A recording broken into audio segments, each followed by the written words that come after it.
자기가 낳은 자식을 자기가 잡아서 그 아이의 살을 먹고 그 아이의 피를 마시는, 사람으로서는 도저히 있을 수 없는 그런 일들이 하나님의 진노하심으로 예루살렘에 일어났다는 것입니다. 그런데 여러분, 유다를 향한 이 처참한 일들은 누가 되겠다고 말씀합니까? 여러분 6절로 7절을 다시 한번 보세요. 6절로 7절 말씀에 보면 주께서 그의 초막을 동산처럼 버려버리시고 그의 절기를 폐하셨도다. 여호와께서 시온에서 절기와 안식일을 잊어버리게 하시며, 그리고 뒤에 보면 여호와께서 또 자기 재단을 헐어버리시며 자기 성소를 미워하시며 궁전의 성벽들을 원수의 손에 넘기셨으며 그들이 여호와의 전에서 끊을기를 절기의 날과 같이 하셨도다 라고 합니다. 여러분, 이 처참한 예루살렘의 이 비참한 상황을 누가 이렇게 만들었다고 합니까? 그들이 제사를 드리면다라고 하면서 불렀던 하나님께서, 여호와께서, 주께서 그들에게 행하신 일이라고 말하고 있습니다. 세상의 눈으로 보면, 믿음 없는 사람들의 눈으로 보면 이러한 비극적인 일이 예루살렘에 일어난 것은 저 무지막지하고 악한 바벨론이 예루살렘을 침략함으로써 이런 일들이 일어났다고 생각하지만은 실상은 그게 안 됐습니다. 이 모든 처참한 일들이 일어나게 한 것은 그 유다 사람들의 죄악으로 말미암아 하나님께서 진노하심으로 그렇게 무섭고 처참한 일을 이스라엘 백성들이 당하게 된 것입니다. 사람이 한 것이 아니고 누가 한 것이라고요? 하나님이 한 것이다.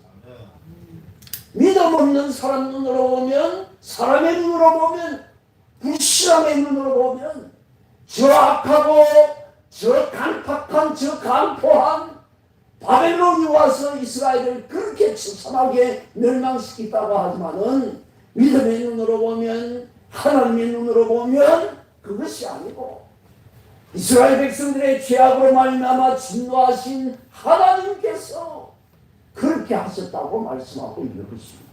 아멘. 여러분, 그러면 이렇게 비참한 유다의 멸망의 원인이 무엇인가? 바벨론이 너무 악한 나라라서, 또 바벨론이 너무 강해서 그렇습니까?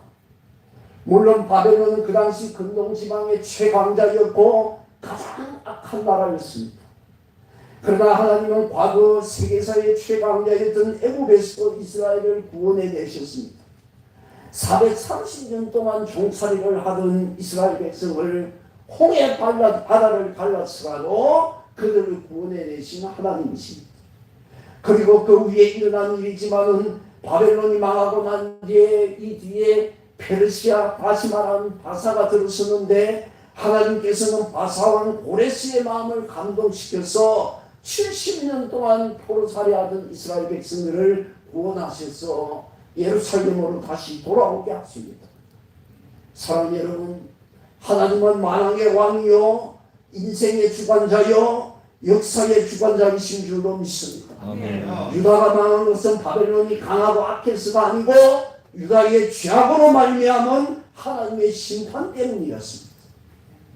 그러나 많은 사람들이 오늘날 하나님의 심판이나 하나님의 징계를 믿지 않습니다. 사람이 하나님이 어떻게 그렇게 심판하실 수 있느냐? 하나님은 사랑의 하나님이라는 것만 생각합니다. 하나님의 심판, 하나님의 징계가 있다는 것을 믿지 않습니다. 그냥 내가 잘못했어, 혹은 누가 악해서 내게 이런 억울한 일이, 내게 이런 비참한 일이 일어났다고 생각합니다. 여러분, 이런 생각들이 전형적인 믿음 없는 생각이요 불신앙적인 생각입니다. 그러나 진실로 예수님을 믿는 사람들은 항상 하나님을 생각합니다. 고난을 당할 때, 혼란을 당할 때, 고통을 당할 때마다, 괴로움을 당할 때마다 내 인생의 주관자 되신 여호와 하나님을 먼저 생각합니다. 그래서 고난 가운데서도 하나님께 감사하는가 하면 고난 가운데서 하나님 앞에 범한 자신의 지나간 죄를 생각하고 하나님 앞에 가슴을 치면서